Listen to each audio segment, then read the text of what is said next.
زۆر سپاس بۆ هەفکارە من و چگانە ڕووداوی هادی سەلیم کوت لە ناواوی دەستگای چاپ و چاپەمەنی و بەڵافکردنێ لە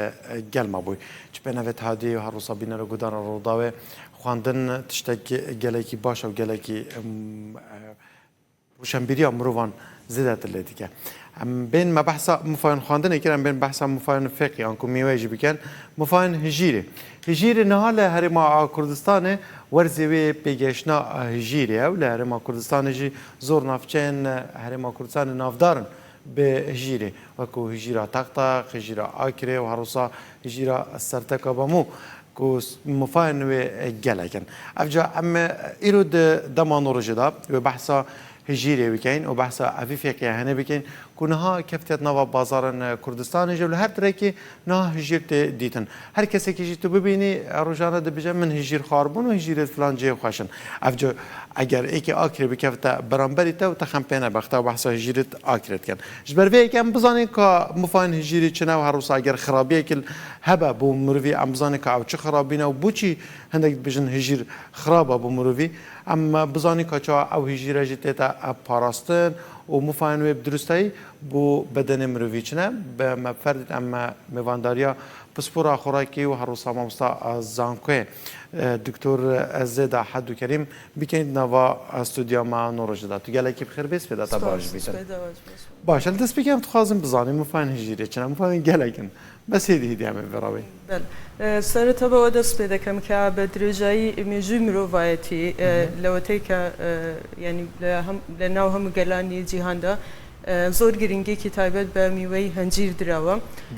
لا انجیل باز کراوه لا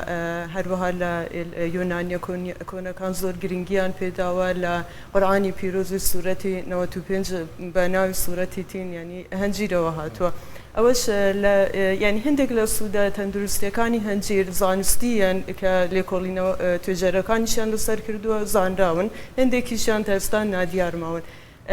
یکم شد واسطی پیکات خوراکی که دکین او زاده مسروی که بگوره پیکات خوراکی کان سودکانی هنجیر چیه بود تندرستی مرو باشه دکتر بری تو به بحث بکی ویجا ام رابط به اینفوگرافیکه که ام زیاتر بحثی آوان پیکاتا بکنه او ماده انتدا که چه مفاهیکی دگین بدن مروی دی اینفوگرافیکی دا ام مفاهیم هجیر ببینین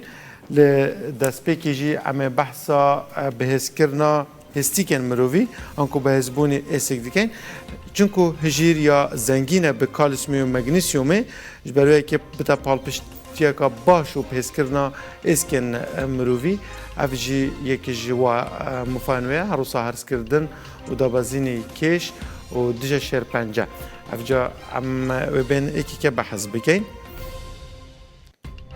هر روزا بله خواست چکی بجی و هر وقت در پیکاتیت به باسکر اگر باسید باشه اما حتی داویه بچین دکتر گلمه با وکه هرسکرین که برای باش رشالی تده افجایی که دبه هاری کاریا هرسکرنا مروی مفدکار از دو هرس بگه روسا دابازینا کش آنکو کم کرنا کش برای کازور دیسان یا رشالی تده برسی و آرزوی خوراک کم دکاته که مروف یعنی زیزی برسی نابیدنش برنده مروف دیکاره کشای خواهی بین خواره روسا دیجا شیر پنجه آنکو پنجه شیر دبه کم کرنا گشین خانه پنجه شیر تایبت یا ممکو قولون و پروستات او یک جی هاری کاری دیگه جیر فشار خوینه زیده ناهلید بچش بر مادن پوتاسیوم تدانه که کشا برزیونزمی یا خوینه اگر تایبت برز ببه کم دیگه هر روزا برگیری دولمند به دیجا باکتریا و ویتامین و کانزا به سیستم برگیری آلش مرویجی هست دیگه هر روزا کنترل کردن انسولینه اویجی کش خالم باشن هجیره جبر رجاء کازور یا ماده پوتاسیوم و مگنیسیوم تده دبه یارمتی ده هاریکاریا یعنی جگربونا دردان ماده انسولین که نوا لشم رویدا هر روزا تندرستی پیستیج یا چرم مرویج دی پارزه جبو هاو کرنه هر روزا سوربونه و هر روزا او پرسکوزی بکن لسر چرم مروی درد کمن لشم مروی درد کمن دکاره کنترولا وانجی بکن افجی بگشتی او مفابون کو مفاهیم هجیره بله دکتور اول بچه کورتیک بو ما بحثا هجیری که اف کورتیک بو اگر هم گلک بحث بکن گلک بله گلک باشیکانی هنجیر لراد بدرن لبرو رجع زوره فایبری که باستان کرده ده که و 100 گرم لهنجیری تازه بگمان یعنی برا خوراکی کن لهنجیری و شکر و لهنجیری تازه جوازیان هی لبر اوی که هنجیری و شکر و رجعی که زور آوی لیدر چوا خستی ماده کن لناوی زیادتره که آتا مروف لکاتی خواردنی هنجیر دبی زور گرینگی به وبده که چند هنجیری تازه فرش بخواد و چند هنجیری وشک بخواد. کیش باشه دکتور؟ هر دوکیان باشن بالام اگر باسی یعنی چری رقص خوراکی کان بکن لهنجیری 100 گرم هنجیری وشکراو بون من رجعی که زور شکری تدا رجعی که زیادتر ل ویتامین کان تدا بیچ گله ویتامین سی چون که پروسه بشکر نواد بیت هوی لناچونی ویتامین سی که هستیاره به گرمی. یعنی هندک مادهش دست ده. بله تنها ویتامین سی دنا چری ماده کانی تری تدا زیاد بله برای دائما سی با 5 دانه هنجیر لروجک دا رکومند دکری پیشنهاد دکری که مروف بکاری بینیتن که اوسط تندرستیانه با مروف بگینیتن. باشه دکتور زیدا اف مفاهمه بون مفاهمه هجیری جیگره کن هر چه میوه بیام فکر با مروف دزانه که مفاهمه بون مروفی ها ابسط صادق باشه خرابیان وی هنه خرابیەکانی هەنجیر زۆر کەمن تەنها لە چەند حاڵەتێکدا بوون منە ڕێژەی ڤایتامین کی زۆری تێدایە ئەو نەخۆشانەی کە کێشەی خوێنمەینیان هەیە کە دەرمانی وارفرین بەکاردێنە دەبێت زۆر ئاگاداری ئەوە بن کە چەند ینی هەنجیر چونکە دایمەن مرۆڤ دەڵێن سێ بۆ 5 هەنجیر بەرام دایمەن زیادەڕەوی دەکرێت لە خواردنیدا ئەوانەی کێشەی خوێنمەینیان هەیە تەکەتولاتی خوێنیان هەیە پێویستە کە کەمتر بخۆن هەروەها باسی ئەنسۆلینت کرد کە هەنجیر یەکێکە لەو مادە خۆراکیانی کە یارمەتی دەرە بۆ دابەزاندنی ئەنسۆلین ئەوانەی کە نەخۆشی جۆری یەکیان هەیە تایپ 1 دایبێتیس پێویستە کە مادەم دەرمانی ئەنسۆلین وەردەگرن ئەوانش ئاگیان لە بڕی ئەو هەنجیرە بێ کە دەیخۆن چونکە خواردنی دەرمانەکە خواردنی هەنجیرەکە دەبێتە دابەزاندنی یەکجار زۆری ڕێژەی شەکری خوێن کەواتە دەبی یان دەرمانەکە بەکارنێنن یان هەنجیرەکە یەک لەو دوانە یان جوڕعەکەی کەم بکەنەوە دۆز هەندێک جار هەستیاریش هەیە بە سەبارەت بە هەنجیر لەبەر ئەوەی کە هەنجیر دەگەڕێتەوە سەر بنچینەی شاتو مۆلبەری دەگەڕێتەوە سەر ئەو فامیلیە ئەوانەی کە هەستیاریان بە تو ئەو میوە شاتو هەیە پێویستە کە زۆر گرنگی بە حساس لەبەرەوەی کە هەندێک ئەنزایمی تێدایە کە لە پرۆتێزی پێدەوترێتن دەبێتە هۆی سوتانەوەی پێست بەڵام ئەوەش لە هەموو کەسەکاندا نییە لە کاتێک کە میوەکە پێ نەگەیشتە و شیرەیەک دەردەکە ئەو کاتە چەندە تو بەحسا یعنی نه ئەس باڕ ناکەم ئەو زەرەر نەژێری من بەلکی ئاگەه یعنی مرۆڤی وریا بە بس راسي دل ما تشوف جيرة واني يعني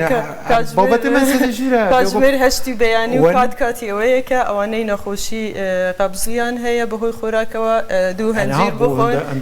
دبت هوي باكرنوي جستي ان والله قالك باشا نها ورز جنينه يعني جناه جيرة وبرجا كمازن نها هجرتنا داني يعني تنديتن ده چابجم تنديتن بس چا تنديتن لسر جادات ديتن لسر ریکن هات نوچونه تایبت بونمونه افریقا ناف برای حولی رو دوی که چه کنی زیگه آکره و دوره دوی هجیر اینای نوت نوا قالکت پلاستیکی دانه و سرجاده دانه و جدو کلاسه آره و خول و توز و افت شخرب سر دادن تو چه هاد بینی ویه که خوی نک خرابان بگمان یعنی کشک تنها هنجیر نیه بلکه زور به میوجات که لکردستان پیک دکات او دیارده دبینین که لسر جادکان که جماره که زور سیاره هاتو چوی پیدا دکه دادن دیتن اگر بتو میوکل لکیلگلی بکریت و بخوره یان کرگارکان بچن بکرن و ایچ کشک مانیه چون که رجای پیزبونی کمتر دبیت و اما که خو ماده خوراکی کان میوکان هنجیر به تایبەتی لە ڕۆژزادەکان دادەن لێ دەفرۆشرێتن احتمالی توشبوون بە پیسبوونی ئەو هەوای دووکاڵی چونکە کوانزە قورسەکان یەکێک لەو کێشانەی کە کێشەی پیسبوون یان ژەهراوی بوونی مادە خۆراکیەکانە کێشەی هێڤێ مێتاڵ سەروەها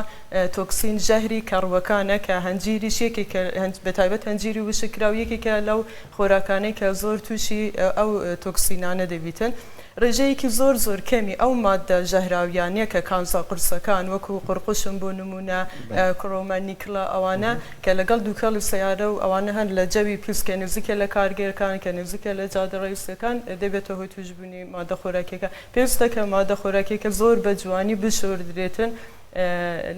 بۆ ئەوەی کە ڕێژەی پێنە تەغلیفکردن بێگومان دەبێ هەنجیرەکە دا بپۆشرێ یان هەر مادەیەکی تۆ باشتر وای خۆی لەو شوێنە نەفرۆشرێتن ئەگەر هاتە فرۆشتنیش ئێستا چونکە لە هەموو جیهانبوون منە ڕێکخراوی تەندروستی جیهانی لەگەڵ منەظەمەی فود ئەگریکالچر ئۆرگانیزیشن ئەوانە لەگەڵ یەکتری ئیش دەکەن بۆ ئەوەی کە لە وڵاتە جیاوازەکان ینی زێدەترین ڕێژەی توشبوون بە تۆکسین یان ژەهری کەڕوەکان دیاری بکەن ڕێژەی ئەو تۆکسینەش بە گوێرە خۆراکەکان جیاوازە بەڵام بۆ میوەکان بە گشتی ئەو ڕێژەی کە داندا 0.5 بۆ 15 مایکرۆگرام پێر کیلۆگرام بۆ دیە کە دەگاتە ینی بەشێک لە ملیۆنێک لە گرامێکدا کە زۆر کەمە ئەفجا دکتۆر زێدا زانیاریان تەل سەر هەموو میوەیان درجی ئەو هەیە ئەوەی کرد هەژیری هەنی وەلی کردنەوە خەڵکی کوردستان هەموو بچن ژیرا بکڕنەوە بخۆن بەخۆی هەنجیر هەموو میوەکان باشن بەڵام هەنجیر خورما مێوش ئەوانە بە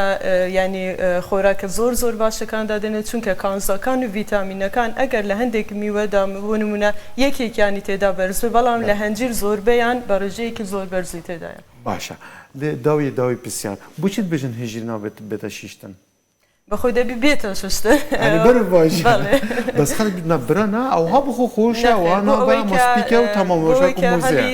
پیسبوون یان ژەهراوی بوون بە ژەهری کاڕوەکان و مادە کانزا قورسەکان لەو احتمالەکەم پێویستەکە بشۆرێ ئەو جا بخورێ ئەو خۆڵ و خاشەکە پیسەکە پێی وەنووسا لێ بکرێت ئەو على ئەساسان بژن قەلپێوێ ئەمڕۆ بکەن خۆی توی کڵەکە باشە چونکە ڕێژەیەکی زۆر فایبەری تێدا هەروها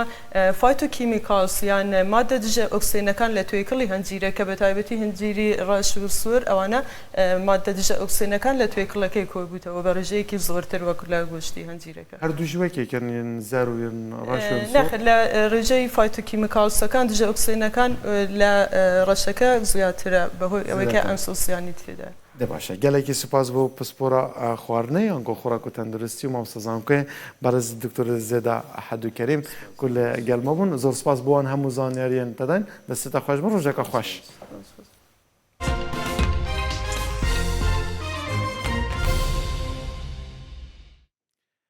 گوندê Xorînce ku 20 کیلومتر li bakurê Rojhilatê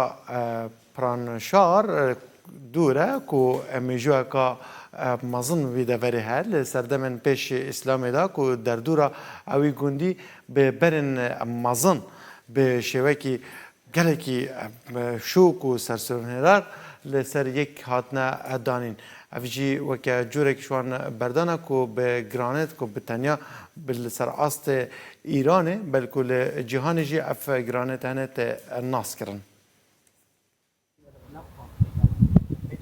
ئێرە گوندی خورێنجە لە 20 کیلۆمتری باکووری ڕۆژهەڵاتی پیرانشار و مێژوەکەی دەگەڕێتەوە بۆ سەردەمی پێش ئیسلام. لە دەوروبەری گوندەکە بەردی گەورە هەیە کە بە شێوەیەکی سەرسوڕهێنەر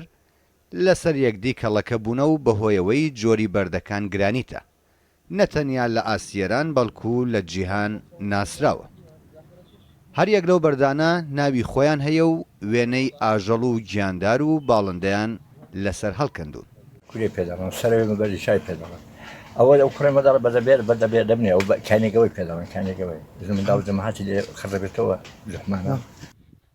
لە نێو بەردەکان چەندین جۆر داری هەنجیر و ئاڵباڵووی لێیە و بەهۆی سروشتی بوونیان